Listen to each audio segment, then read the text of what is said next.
Hi, my name is John Riddick. I'm an interventional cardiologist specializing in structural heart disease here at Centennial Heart at Centennial Hospital. I'm the medical director of our structural heart program. We started the program back in 2012 and have grown successively each year since that time. Our structural heart program encompasses several procedures: TAVR, which is transcatheter aortic valve replacement, mitral valve procedures including MitraClip, Watchman procedures for left atrial appendage closure, PFO closure, ASD closure, paravalvular plugging, and now tricuspid valve procedures as well. TAVR stands for transcatheter aortic valve replacement.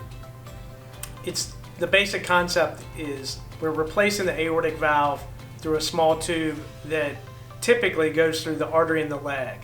We're able to feed that tube through the femoral artery up to the heart and expand a transcatheter valve inside of the native aortic valve and replace it minimally invasively that way. We've been doing that here at Centennial since 2012. Initially, we were doing 30 to 40 a year. This past year in 2020, we did nearly 300 of these procedures. Initially, TAVR was approved for high surgical risk patients.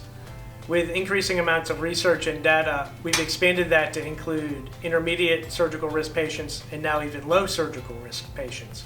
So in essence, every patient who comes to us with severe symptomatic aortic stenosis is evaluated for TAVR. We have a heart team, including heart surgeons, where everyone is evaluated for both surgical approaches as well as TAVR. We also have a conference where we discuss all patients.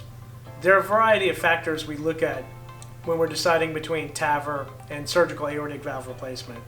A patient's age is a significant factor, as well as their comorbidities. We have quite a few things that we go through.